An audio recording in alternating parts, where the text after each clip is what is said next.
Investigation Department has intensified its investigation into the death of Police Sub-Inspector Parashuram, who died under suspicious circumstances at his police quarters on Friday evening.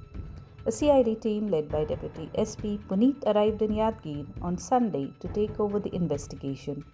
The team visited the offices of the Yadgir Deputy SP and Circle Inspector to collect vital information. They gathered crucial documents and central records, which were subsequently shifted to Bengaluru for further analysis.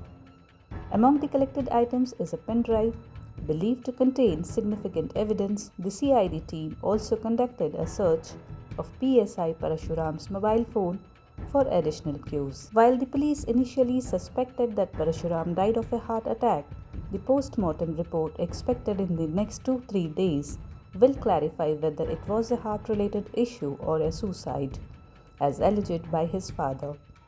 Parashuram was found bleeding from his mouth and nose and was immediately rushed to the hospital on Friday night. According to a police complaint filed by Parashuram's wife Shweta, her husband was being pressured by Yadgir MLA Chennareddy Tunnur and his son Pampana Gowda to pay Rs 30 lakh to retain his position as PSI at the Yadgir town police station. Parashuram, who was recently transferred to the CN police station, died shortly after attending his farewell party on August 2. Parashuram's father has alleged that his son was under immense pressure and the circumstances of his death are suspicious. Following these allegations, the police have provided security to MLA Chennareddy Tunnur with a police van stationed at his residence.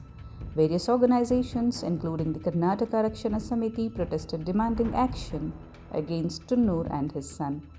They withdrew their protest after the police registered an FIR on Saturday naming the MLA and his son.